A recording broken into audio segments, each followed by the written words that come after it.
I was one of these lost kids that we have swirling around in Denmark, because it's a very comfortable little nation we got going on here. And yeah, if you think differently, if you're sensitive or creative, or not necessarily have the normal goals that other people have, then you kind of feel lost and alone.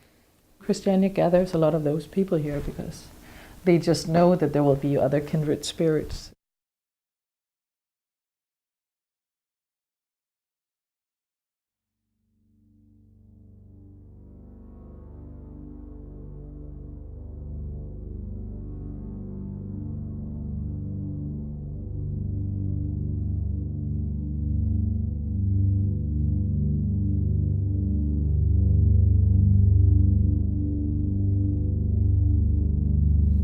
I remember it started with the oldest one, and I was really young there, so it's also the memory again can play tricks on you. And I guess especially being sexually molested for years, I couldn't remember anything from my childhood, which is really scary, that you just have this black hole in your memory.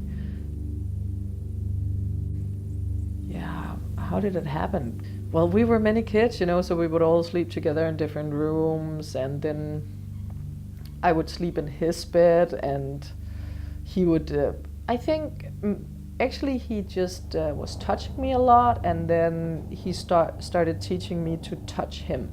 I think that was what was going on there. It was this game that we were playing, And yeah, that just continued. When did it stop? How old were you? I said when I was 20, that was the last time when I said stop. 20? 20. Like, for example, you're a kid and you're being brought up with, it's okay to hit other people. And you're being brought up because your dad is hitting you, and your dad is hitting your mom too, and your mom, she's hitting your sister, and your school teacher is also hitting you. So you think that that's a natural reaction when you get angry. And the same, and as a kid, then that becomes what you do, that's your reaction. So for example, I was brought up to be my stepbrother's sex toy. Well, then that's the image I have on me until I learned that I'm not. That is something, a role that they have put me in. But I also accepted the role, apparently. Who knows? You do, you're a kid, you're easy to mold, You can teach. There's kid soldiers all over the world that thinks it's okay to kill, Well, I thought it was okay to suck my brother's cock. Wow, what an image,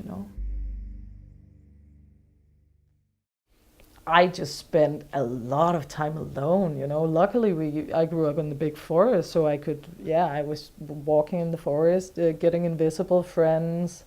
Who is that kid walking around talking to herself? Because I couldn't express what was wrong, because I didn't have the word for it, I kept scaring people off. I didn't know how to act in school.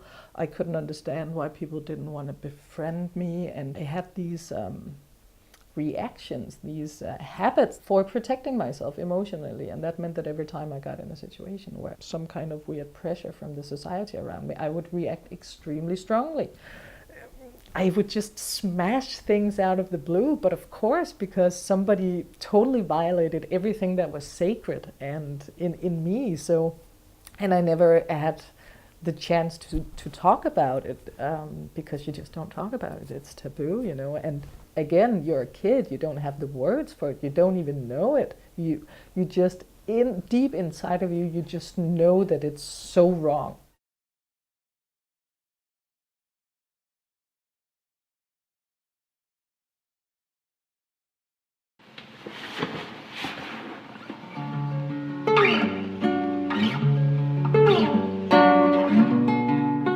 It was doing a youth revolution. It was the 60s, so people were breaking free of the bonds of capitalism and looking other places, and they saw this oasis in the middle of Copenhagen that was basically not being used for anything.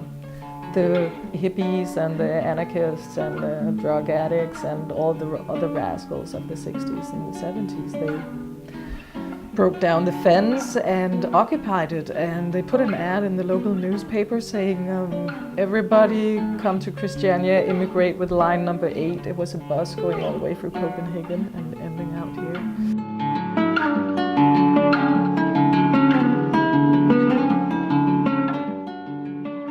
They made an agreement with the government that they could be a social experiment. A lot of smoking hash and liberating yourself in that sense. I think Christiania still have that sense of mental liberation, and this is definitely what Christiania does. We make a gentle revolution. Christiania for Denmark is definitely a pool of creativity and differentness. The only place in Denmark where I felt that there was room for me.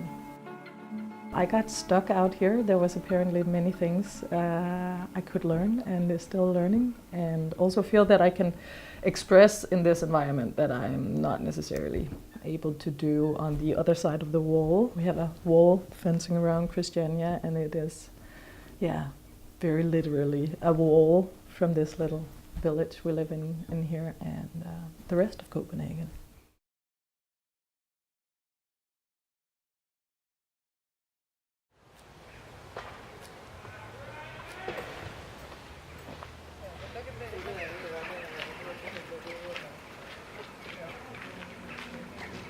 It was just finally nice to have people around that I trusted so much that I could talk about it.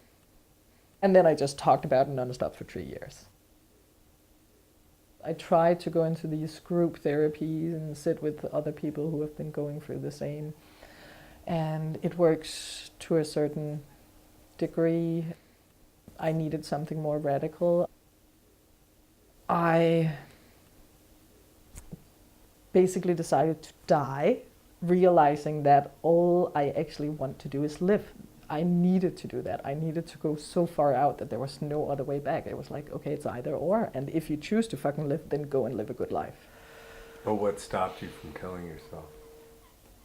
I think it was this last thought in one's head that, but why am I so helpless, you know? I think I got really, really pissed at myself that I allowed somebody to be able to take me that far out, to transform me into a person that I was actually not. And I think it was that. It was just being so pissed off at another person. Revenge, maybe revenge. I got over that, but yeah. Well, I mean, did you get over it in the sense that like you moved past it, or did you forgive the person? I forgave me. I forgave me first of all, and I'm working on forgiving him. I'm working on that. And then he moved to Spain for some years. And then he came back to Denmark, and then not so long after that he killed himself. First I got really, really angry because he took away the possibility from me. He took that option away from me. That's what I felt in the moment, you know. I felt that I should have been getting that white card. I felt that he was a chicken, that he couldn't live up to what he had done in his life, you know. Deep inside of me, there was probably a very tiny little girl just jumping up and down of happiness, being like, wow, he's off the planet. Hallelujah. We're one asshole less, you know?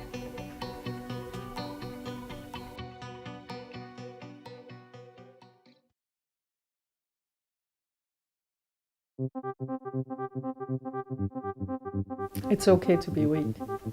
It's okay to fail.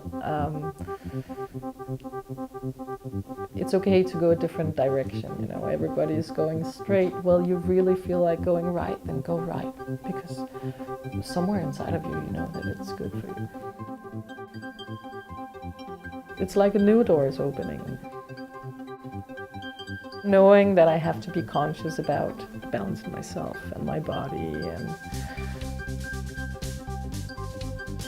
learning so much about how to deal with myself as a person.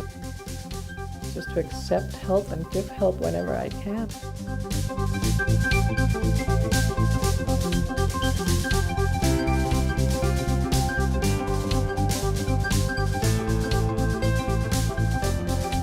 I feel good where I stand. Of course, you can always look back and say, I could have done better. I could probably have gone here faster.